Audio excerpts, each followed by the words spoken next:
take a minute. Arul, on the pedagogy, we'll just have a small note from you on that, okay? Yes, sir. Happy to.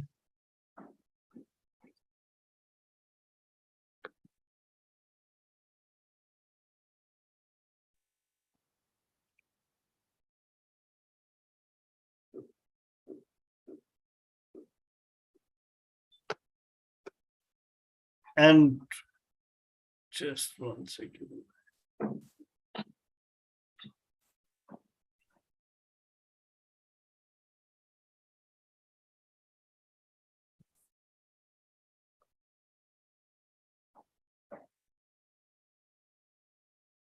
All right, so we're live. Thank you for joining in today's session of eMeet Your Architecture School. This is a series done by dqlabs with a few objectives in mind. The objective is to build your preferred list of architecture schools, to interact with top managements of each school, and get the best options that suits you. Now, as students or as aspirants for architecture programs, each of us has different requirements, different objectives, different constraints, right? So choosing an architecture school is a very difficult challenge. And that's something that shapes you not only for the next 5 years, but really shapes you for future. The idea of organizing these sessions is for you to meet the managements of each of these schools and ask your questions directly to them.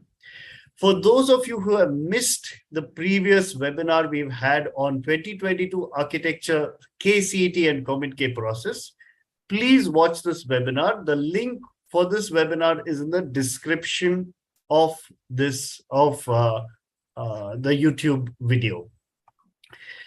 The next thing I would like to do is introduce NITTE Institute of Architecture, which is in Mangalore. All right. Now, this school of architecture was established in 2015 and really caters to a wonderful, opportunity or wonderful platform for students with international opportunities and a good industry connect. Now, what should you look for in this webinar? In this webinar, they're going to talk about the scholarships they're offering to meritorious students, the new category of excellent scholarships. All right. Top 3 students will be offered 0 tuition fees and scholarships available for students who are coming from the diploma in architecture and the diploma in civil engineering programs. So look out for these offers when we get into the school, details of the school. Now, we have on the panel today Professor Vinod Aranha, who's a keen visionary and who's networked with organizations in India, the US, and Indonesia to bring about a positive change in policy and grassroots public participation. For a school based in Mangalore to have these international associations, it talks a lot, right?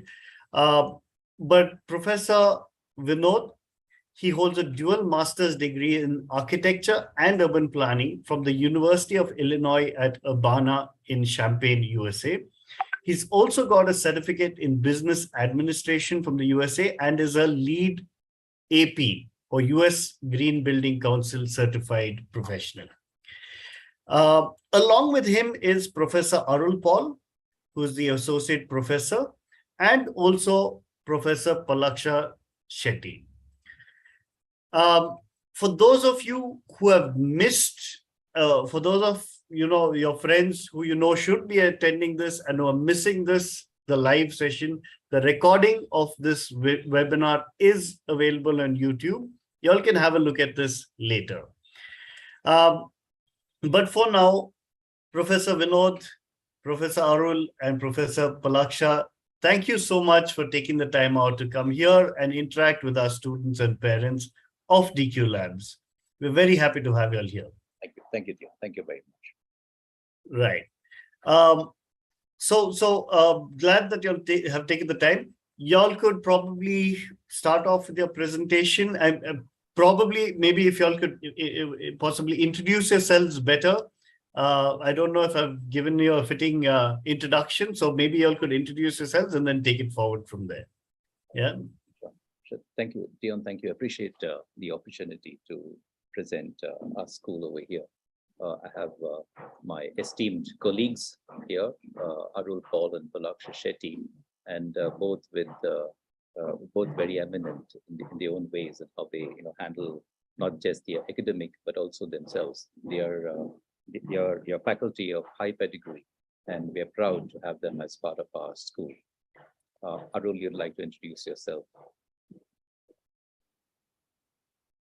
Thank you, sir.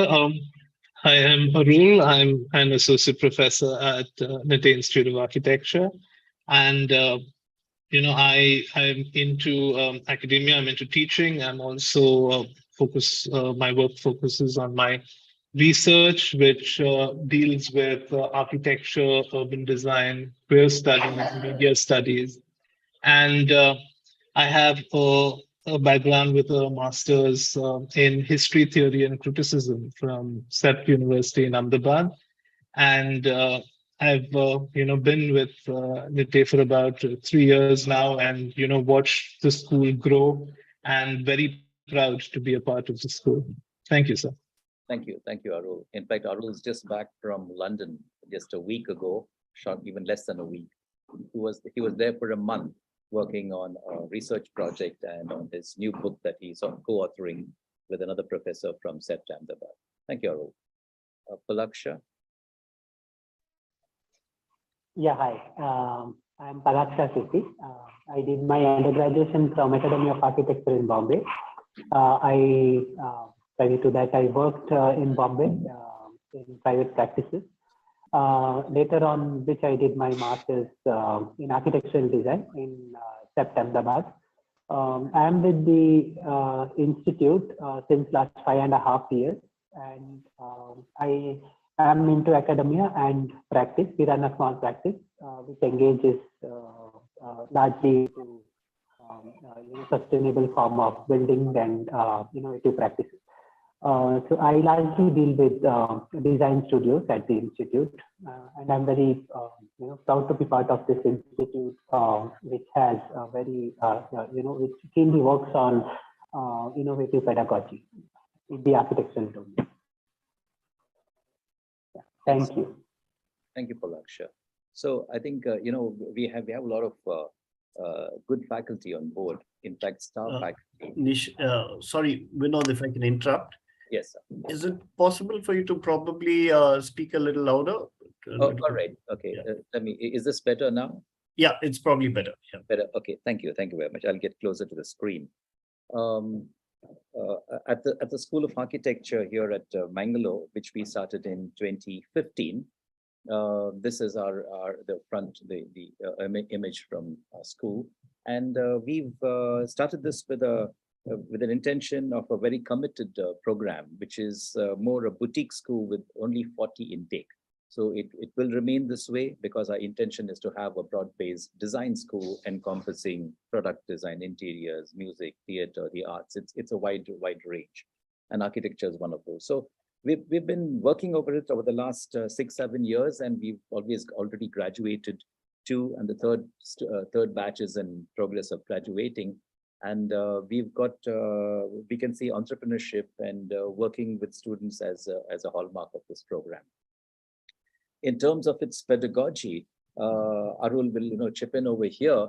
We say evolve, engage, and explore. And this is where the school engages very strongly on a very hands-on program. And so we follow what is called as the cooperative method of education, and which is quite distinct and unique in the way of how an experiential way of learning happens in the school. Maybe Arul would like to say a few words on this. Thank you, sir. So one of the things that I think makes NIA unique is our syllabus. So our syllabus has been recently revised. We have a syllabus that came into effect in the year 2020, which is quite unique, quite different from most schools in the country. We offer 4 courses each semester over 10 semesters, and these courses are, very focused, and they also in some ways talk to each other. So, you get a well-rounded experience each semester. The program is broken into three levels. We have our foundation level with semesters 1 and 2. We have level 2, which is semesters 3 to 6, and then level 3, which is of a higher order, semesters 7 to 10. And like Professor Vinod was saying, it's very important for our students to have that industry connect. So we send them out to train twice during the entire course, unlike most other institutes that send students out once. So you have your cooperative education, which Professor Vinod will talk about in a little more detail. And we also have the internships where you train with architect according to the Council of Architecture norms.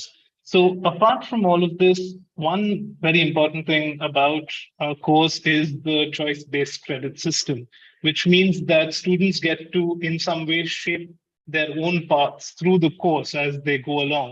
And we do this by having electives. So I told you we have, 4 courses each semester. In level 2, for example, you get one of those courses is actually an elective. So one of the 4 courses that you will be taking each semester is going to focus on something that you are specifically interested in. And when it goes to level 2, we have 2 electives being offered. So, as you learn and as you grow through the course, you get to sort of pave your own way, which I think is another thing that not too many schools do. And we are very focused and committed on that because we think of each individual as being, unique, and we want to be able to tailor that journey for them. Thank you, Arul. Thank you. So, like Arul was saying, the pedagogy is one part, but we also have a lot of infrastructure to back it up. So the infrastructure in terms of whether it's a library, the computer lab, the building sciences lab, the workshops, the fab lab, enormous infrastructure to back it up to help this pedagogy take it forward. And the pedagogy itself, like Arul was saying, is international because Arul heads the academic and curricular team within the School of Architecture. So it also helps us to bring in a lot of good friends from across the country and abroad. And, whether it is Chitra Vishwanath or whether it is, Bijoy Ramchandra, we have a whole lot of people who come in now and then, friends like Miranda Gardner who pitch in from the States who come in there. So whenever it's possible, either people walk into the school or if it's a chance to do something online, that also happens there. A number of workshops, you can see the Fab Lab. And when we say Fab Lab, it's not, these pieces of equipment, whether it's a laser cutter or a 3D printer, are working pieces. So oftentimes you'll see students, in the Fab Lab working with a whole lot of material, getting stuff done just like that. And it's very, very, very good to see it all there. We have a lot of student work. Palaksha is a senior person out here, a faculty member who takes a lot of interest in he runs the foundation studio. And so Palaksha may want to share some of the information that, goes with the sample works that he's produced in studios that are at the foundation level. And foundation studios are between semester 1 and max semester 2. Yes, yeah, thank you, sir. The foundation studio here at NIA works a little differently. We do not start with architectural projects as well. So what we nurture in the very first year is the fundamental values in terms of making, equipping yourself as a very strong observer of the world that we are in. As a designer, it becomes extremely important for us to be authentic in terms of creation. So for us, it is very important to be a good observer. So observation, how do we nurture how do we nurture observation, and how do we develop authentic creative skills? So these are the 2 fundamental things around which we revolve in the foundation studio. Largely, one of the important aspects of foundation studio is experiential learning. So we learn by making. At the same time, we also refer to a lot of theoretical work. All the work you're seeing here are from very small work, which are explored with different mediums of materials, different ways of making. At times, we have also, explored innovative ways of making materials themselves and then evolving to a larger form, to a larger structure. So trying to find the meaning behind each and everything that we are trying to, do.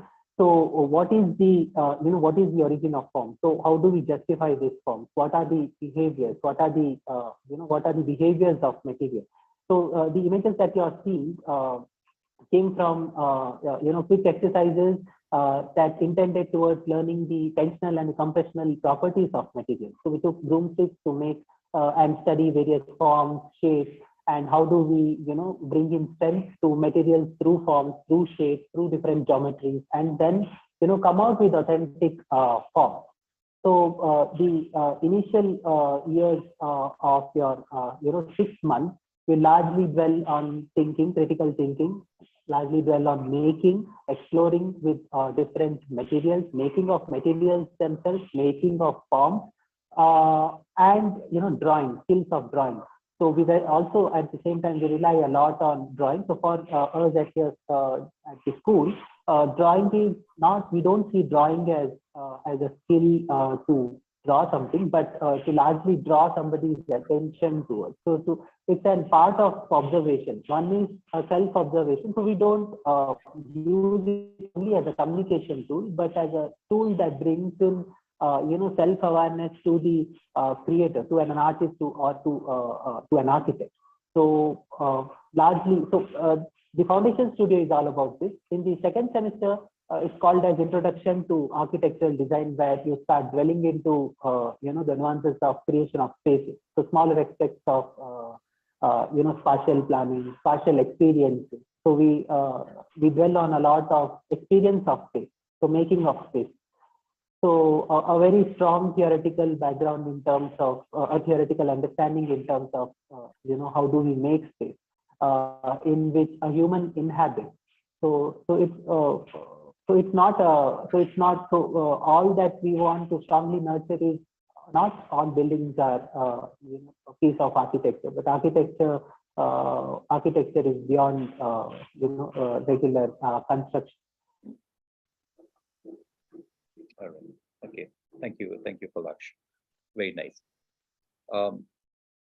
So a couple of takeaways, if one way to talk about this is the standard of the curriculum, which is international in its nature. It has good infrastructure, good digital as well as regular infrastructure, and pedagogy of high standard. We also, for us, the cooperative education program and internships like Arul was speaking as both in the 6th and the 9th semester. And the distinct part of being taking an internship, which is cooperative in nature in the 6th semester, is where you can go and intern with a wide range of people other than architects, if you so desire to do so, connected with architecture, artisans, policy planners, activists, with photographers, filmmakers, stage setting people, and these are people in industry. So, you get that real wholesome experience there. And it's all hands-on, but it's our studios. We currently have 3 studios who are out. One studio has just returned back from Badami after spending about 7 or 8 days working on the field, and they are preparing for their exhibition here in the school, which is going to take place in a couple of days. The Ahmedabad studio has already spent 2 weeks in Ahmedabad. They are on their train back to Mangalore. They'll be here tomorrow afternoon, and they'll be part of another exhibition as well. Likewise, there's a Mangalore studio, there's a Bangalore studio. So, we work on the ground, we work in the field. We have international travel that's mentioned out here, and that's something that we've designed our 7th semester to be the urban design studio in 7th semester, where students have an opportunity to also take it remotely. And as of now, we have it within the country. Within another year or so, we're looking to work it out internationally. And our collaborations across, because of our cooperative program, is across industry, and we are well connected. On the scholarship side, where finance is kind of a little difficult for people in some parts, and so we realized that we need to build a strong cohort of of good individuals who are of high meritorious students, And that's where we develop these sets of scholarships of a varying level, 80, 85, and 90% at the 12th standard level. So once you get that, you're in definitely for a scholarship. But there is another new category called the excellence scholarships, where if you get just 85%, you get into this basket automatically. You don't have to apply for it. Automatically gets into a basket of what is called as the excellence. And now we check between your score, that is between the 85% is just the getting in, but then you check through your NATA score. And if you have a very high NATA score, now you're in for, for almost about 20%, close to 16 students could benefit from this particular scholarship. And now the top 3 among them is what the management says, 0 tuition fee, which means absolutely free for 5 years. So I think it's fantastic. We've got a fantastic response to this, and we're looking for any more students who might want to get into that category. That scholarship is still open. I mean, it'll be great for someone to benefit from that. These admissions are also open to both the diploma in architecture and diploma in civil as well. So we've had good experiences with students who have joined us in the past and come up with that vocational education background. And we welcome such students to join us as well, and they too could be part of the scholarship scheme. Just a little on our alumni, we're a young school, but we still have alumni that are doing really great, and we're very proud of them. And we keep calling them back to the school. We have a very strong connect. Just Nihal Rehman, who's on the second slide out here, was here last Saturday because he was giving a talk on Entrepreneurship Day. Because hardly a year and a half and 2 into practice, into the profession, and he has set up his own company, and he's an architect but doing construction with a difference. So he has another bent of mind. People like Ahmed Mashal are doing projects both in India and Dubai, and he shares those projects with us. Wonderful stuff. Krishna Kini is working in a small city in Sirsi and doing wonderfully well. Raz and Sheham opened up something called the Architectural Company, and they are doing so. And they're working, some of them like Raz and Sheham are working along with somebody from 2 other schools of architecture. So 4 of them joined together and started this, architecture company. So Sonia has gone to Bauhaus in Germany. She's pursuing her master's in urban design. Kavya Shri is with a smart city. And so we have so many examples like Mazia, and Rohit has joined the Master of Urban Planning at IIT Kharagpur. He got selected through the GATE examination and went there. So you can just imagine, these are only from 2 batches of architects that we have. And we have got many more. We just put out a few pictures here, and we're very proud of our alumni. Right. So I think as we go ahead, if you have any questions that you want to ask us, we could make this short and succinct, and we'll be open to anything that you have for us. All right. Thank you, Vinod. Thank you, Arul and Palaksha. I mean, it's amazing to see what you all have been doing. Young school, but I think you'll have used the flexibility of the young school to innovate a lot and offer very different type of education, that I've noticed through this. So it's a very contemporary style of education, very updated and international, so to speak, So while the questions come in, so those of you who are here on Zoom can type your questions in, or if you'd like to, you could raise your hand and I'll give you a chance to ask your question directly. Those who are on YouTube can also type in your questions on YouTube, and I'll moderate those questions in. But one of the questions that's come in from here is regarding the NATA cutoffs. Is there a specific cutoff, minimum cutoff score in the NATA exam that you're expecting of students who apply to NITTE? Yeah, it's a good question. Many people ask that, and there's no cutoff as long as you qualify in NATA. So we believe that as long as you get what we do is we kind of have a informal cutoff at 70% for the 12th standard, and then from 80 onwards the scholarships start kicking in. But at 70 we kind of have a informal cutout, I would say, but nothing on the NATA. NATA is just qualified is okay, and anything high is always welcome. We look forward to higher scoring ones. But then, having said that, if there is someone with less than 70, then what we say is we always look at portfolios. All our applicants are asked to submit not just an application form, but it includes a portfolio of their creative works. And so in this portfolio, it's not just drawings and sketches, but sometimes we get their accomplishments in music, in theater. We have people who write good articles. So, creative writing works are also sent to us. And we judge creativity from a all round, but from a different perspective, not just sketches and paintings alone. So yeah, anybody with a NATA qualified is welcome to come in here, and we'll work with them to counsel and see whether it's more important about the fit. We want people who will fit into the program, whether it's our school or some other school. You just need to have the fit, because you need to take this on for 5 years going forward. That's that's very interesting, Professor, because it's not just something that you are saying, but from the options that Professor Arul was talking about, you'll also give them the options. I saw to do journalism and various other programs which I included. So overall, I think it's a holistic program. So you're looking at skill sets or creativity in a student, not just by the NATA skill set, but by a lot more than that, isn't it? Thank you very much. In fact, just to add on to that, Arul and Palaksha were part of a meeting where we were talking about, in this semester, bringing in value-added hours or value-added courses. And we're going to do that. We're bringing in 6 value-added courses that are allied, or who are just, it's not architecture, but it's connect. For example, there's dance, there's theater, there's table tennis, and all these are handled by people of say, the table tennis man is a guy who's of a national level coach who's coming in. Somebody of the Indian dance idol or whatever, he's coming in for the dance program. The theater artist is somebody who's done it nationally across. So people of that repute come. Aero modeling. So this way we kind of give our students event management and planning. Somebody who's working for the Taj is coming here and going to spend 2 hours a week on getting that through. So giving students that overall rounded feel right through and getting them accomplished is definitely a part of our endeavor. All right. Thank you for that. Right. So there's another question. The name says Vivo. So there's no name here, but a couple of questions from them. Number 1 is, what is the fee structure? Number 2 is, how do we apply for scholarships? And number 3 is, Vivo has 90% in boards and 105 in NATA.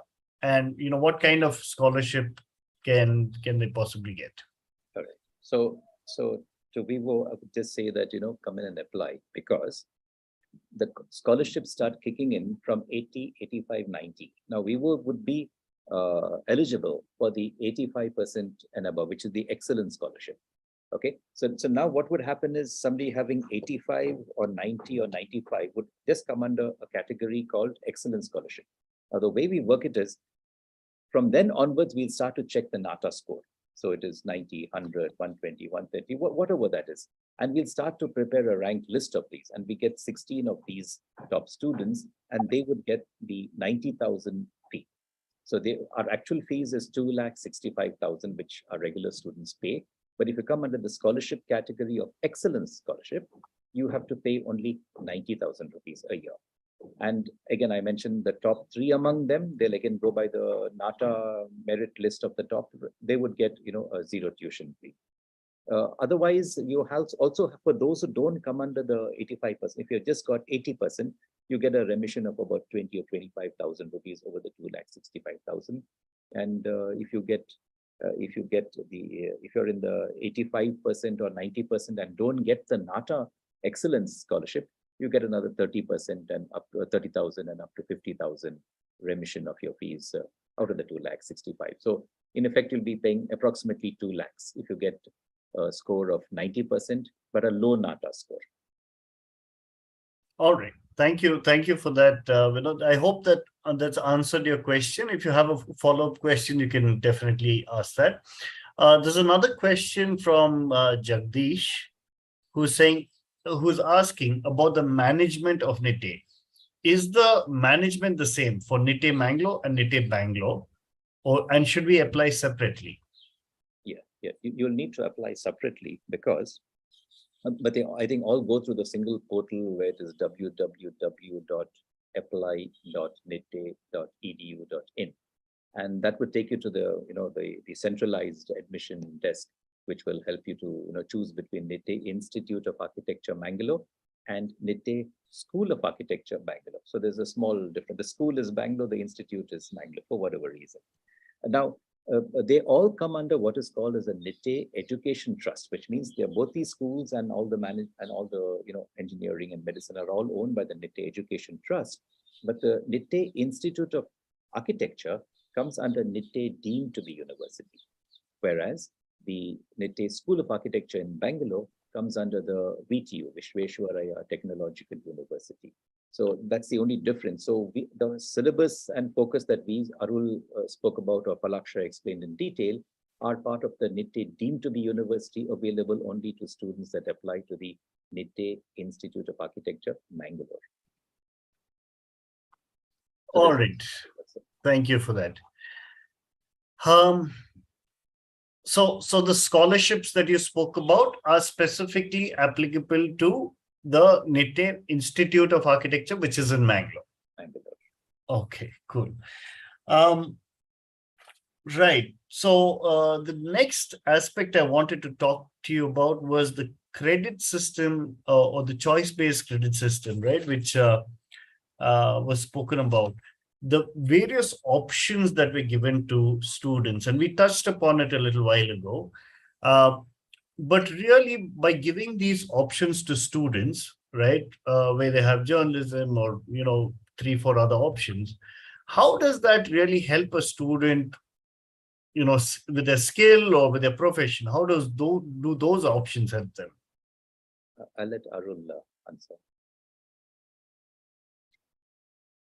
Well, we have, around 21 options when it comes to electives. And these are just, broad categories, from entrepreneurship to design to global history to, various fields.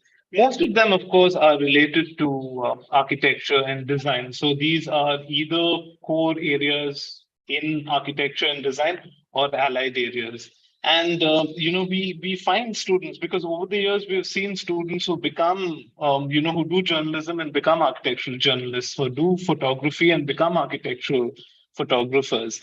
So considering that architecture has historically also been one of these courses where, you enter and then, you go into filmmaking, or, you go into some other field, and, you ask these people and they tell you that this architectural education, this background in architectural education helped them open their minds up. So it's just that, once you join architecture, a very important part of what we do in the course is, of course, related to construction, the construction industry, learning to design, learning to create space. That is crucial to what we do, right? And a large part of our courses focus on that.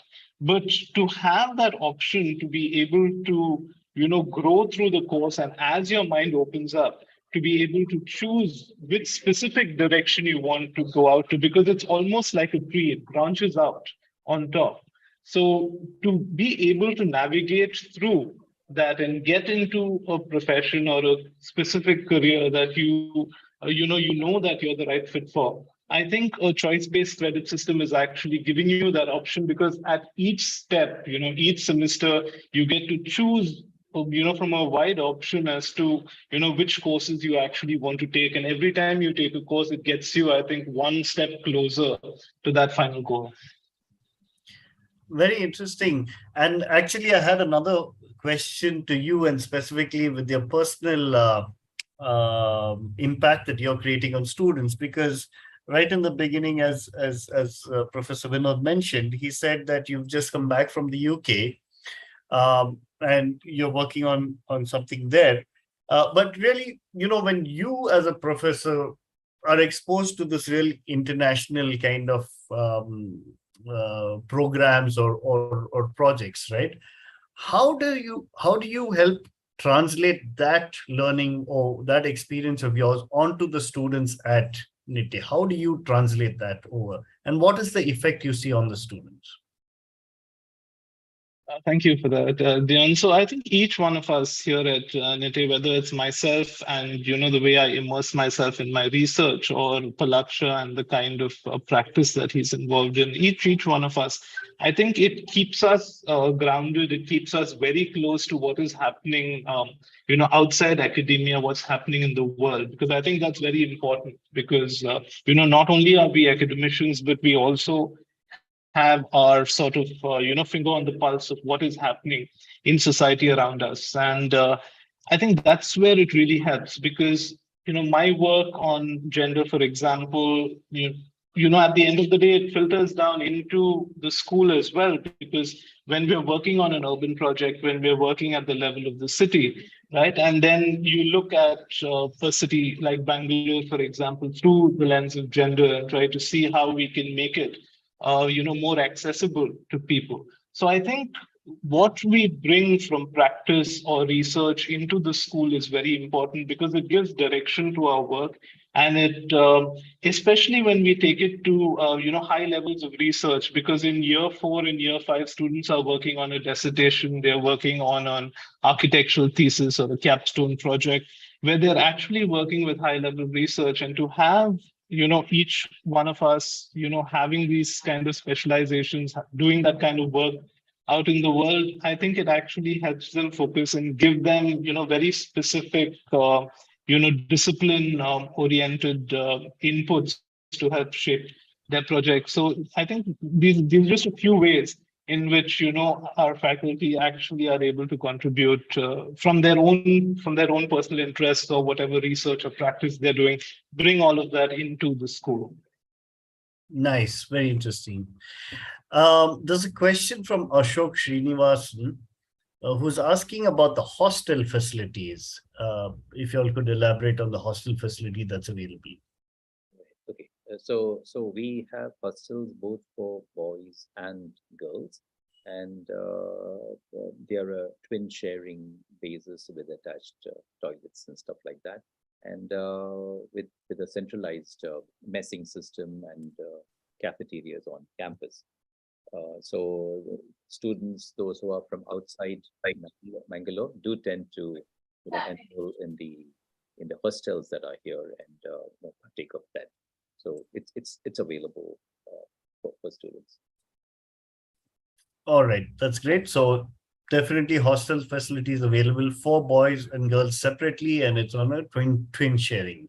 Yeah. Right. Cool.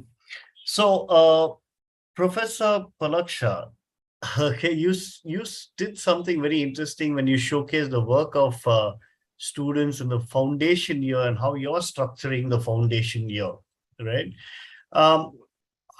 The exercises that you give them and what we saw, how does that shape the student for the next 3-4 years that they have to spend at the university, at the school? Thank you. Yeah. It's a very interesting question. So that's what that's what I kind of said. So what we largely work under is the fundamental design stage. So so our intention is to make them aware, so they are not dependent on somebody in terms of telling them, this is the right way to do things, but rather you're a very so you see any problem, or you see any situation in a very neutralized manner, and then you start behaving as a thinker.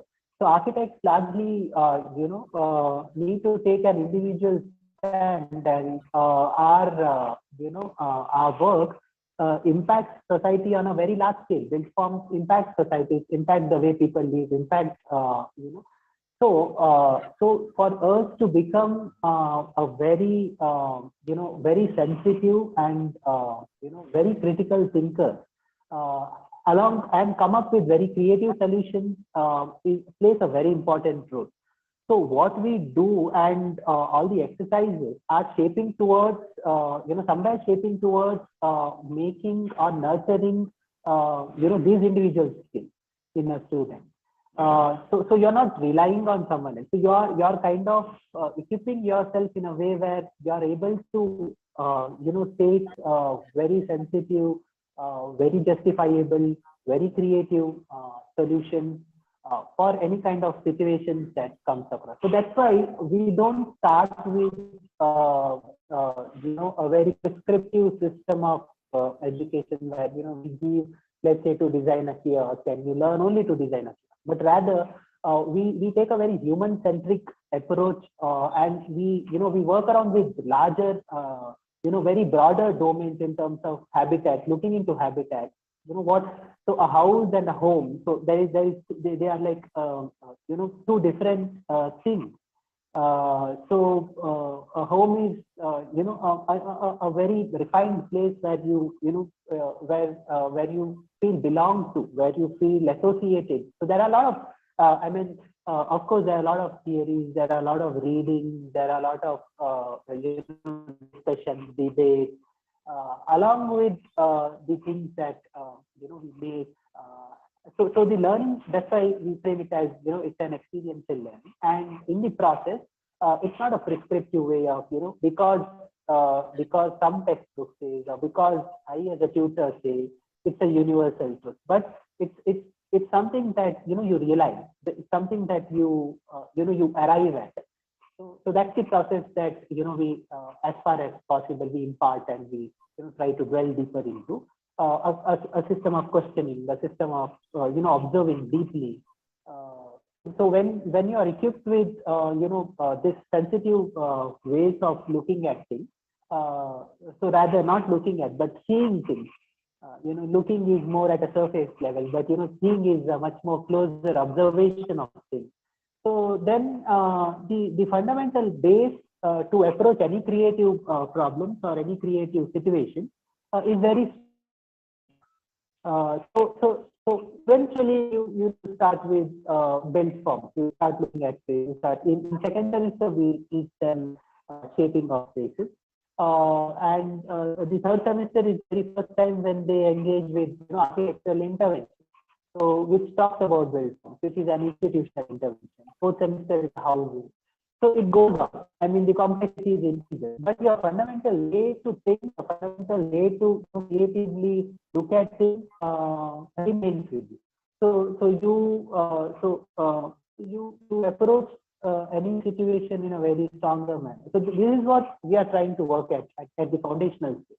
Along with it, we work on nurturing the skill set that is required. Skills like drawing, skills like making, because as an architect, as a creative individual, and even if you take it as a broader domain, you need to work with various domains to express, to evolve something out of what you are doing.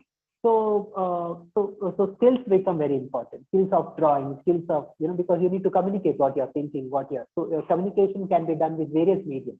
So we don't restrict ourselves in terms of mediums. That's why we are exploring with various mediums of materials. At times we are making materials ourselves. At times we also rely a lot on technology. In the earlier slides, Professor mentioned about laser cutters, 3D printers. Software related to this latest technology. So all of this, we see them as a set of skills. We see them as set of mediums that help somebody to explore and communicate what you are thinking and what you are doing.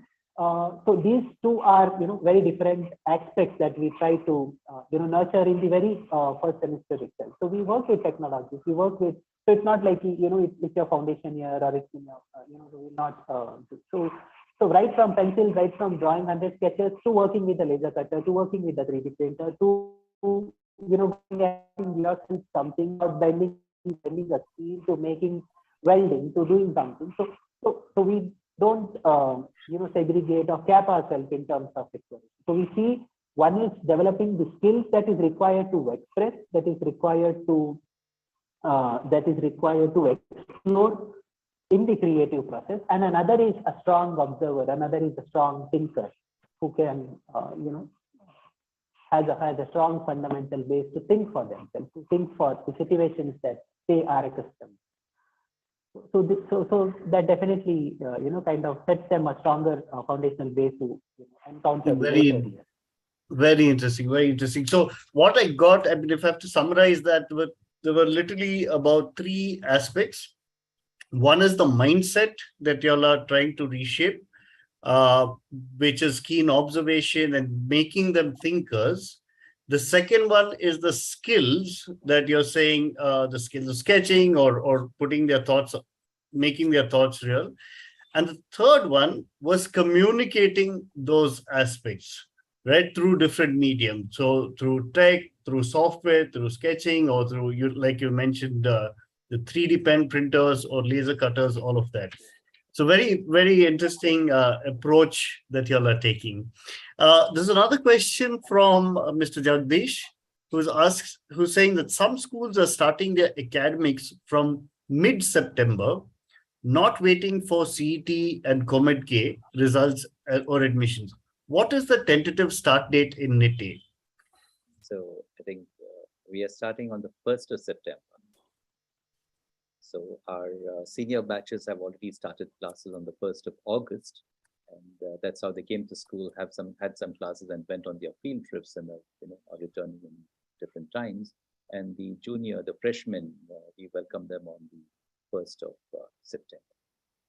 But what we'll be doing is since the council also says that, students can join during the course of September, I think until the end of September, we'll be going a little slow on what we're doing for the first years over the first 1 month. And just in case there is a likelihood of someone coming in and joining in during that, after we've started the orientation, all of these, and we've done that in the past in the previous years too, that we coach them up and train them and tutor them so that they come on par with the students who have already joined earlier. So it's a kind of, our tutorial system within the school is well ironed out and well oiled, where we are able to bring students who are not so, even we do this for senior students who are kind of, slightly feeling a little diffident about certain things. So we have something called a Nobody Left Behind program, which we have in the school. And so where we coach them and tutor them and give them additional support to bring them on. These are senior students, but likewise, like for the junior ones who join in late, even over a period of a month, we can still bring them on board very, very easily. All right. That's great. One more question, Vinod, is that do y'all come under CET and Comet K and all that, or do y'all do the admissions yourselves? No, we do it ourselves because we are deemed to be university. So there are two of us in this region, Manipal and NITTE, deemed to be university. So we conduct our own ways of how we admit students, and the CET and the Comet K, so to say, do not apply to us. All right. So if anyone has to apply, they have to apply directly. Yeah, you can apply directly. So I think, I don't know if we're miswriting it out here, but it's the www.nitte.edu.in. It's there on our website. Yeah. If you can type it out in the chat box. Oh, okay. All right. I can share that both on, you can stop screen sharing. All right. Okay. Possibly, and type it out in the chat box. Yeah. Oh, that's better. Okay. And I will share it with in the description of the YouTube as well as this chat window here. Right. So having said that, so now we are probably coming to the end of the session. We'll probably take the last couple of questions. We've covered pretty much everything, but a little more on the admission process of the school system. Now, you mentioned that y'all are deemed to be university. So the degree is awarded by NITTE University, right? Yes, by NITTE deemed to be university. That's okay, right. Because that's another concern that parents have. A degree from NITTE University versus a degree from a college affiliated with, say, VTU, right? Correct. Now, Professor Aranha, or you mentioned right at the beginning that you'll have just gone through the Board of Studies, you'll have just revised your syllabus, right? So by being a deemed university, does it give you the flexibility to offer a more updated curriculum versus the school associated with the VTU? I definitely think so because most schools would aim at revising their curriculum every 5 years. I think it's a 5-year course, and most schools should. But the degree of change or the degree of flexibility that a deemed to be university has in terms of bringing people in and guiding the entire process and the turnaround for that process, I think compared to many of the other universities, a deemed to be university has that flexibility, and we have used it. And I think we've used it to our advantage in this particular case. And comparing NITTE University with a university like VTU, for example, I think or at the national level, NITTE University is recognized with a NAC A plus rating as well. So I think and then the amount of how do I say that, the kind of strides that they've made in in healthcare, and their engineering colleges as well, and we're seeing that same sort of effort and the same sort of focus and dedication now being put to courses like architecture. I think that's very I think it's very fortunate. Fantastic. All right, I guess that's about it. Maybe Vinod, if you can also send me that the application link on WhatsApp as well, that'll be great. All right, I can do that. Yeah, and I'll put it in here. Thank you. And yeah, so that's about it. It's been a very nice session with y'all. Thank you so much for taking the time out and meeting with our students. I know maybe starting in the next few days, you all must be quite busy with the process getting started. But looking forward to having a lot of our DQ students being part of NITTE, okay? Sure. And having a great experience there. You're all welcome here. In fact, I think we were speaking before prior to the call, and you mentioned that there were some people who had already joined up. I mean, we didn't know that they were dqlabs students, but they had probably, you said that they had joined our project. So yeah, and we're very happy because our association with dqlabs, for those who are on the call also, is over the last 5 years at least. I think we've been having programs where we initiated these power prep programs as an outreach program from the school, and to ensure that there were students who had, I mean, 5 years ago, people were, not many of them were taking NATA coaching classes or, going for it. So they would study on their own. So we felt that at least give them that last little support prior to the NATA exam. And then we would have these, free programs for over a day or two, a little quick workshop so that they could, excel in their NATA exam. But it's not a NATA class we would do, but just we were just helping as an outreach part from our school. Yeah, we are very glad to be, associated with the dqlabs, and I think you guys are doing a very good job, both your Bangalore Center, Mangalore, and wherever you have your people on board. And I remember all the tutors who used to come in there for those NATA workshops were people of, of good knowledge, and they would, coach the students really very well. All you, Dion, your directors, Sean and Umesh and others, I remember meeting everyone over here, and regards to all of them from the School of Architecture, NITTE Institute of Architecture, Mangalore, on behalf of my colleagues and other colleagues who are here with us. I thank you very much for giving us this opportunity to be part of this program, and I just wish all the students who are on this, who are seen here and probably on YouTube or who would see it later, the very best as they go ahead to choose the right kind of program that they want. Whether it is architecture or a design program other than architecture, interiors, and there are so many other design programs as well. May they choose well, and so that let that career that they make out of it be very fruitful and useful to them in the years to come. That's amazing. Thank you so much, Vinod. It's been a great session. Okay, bye.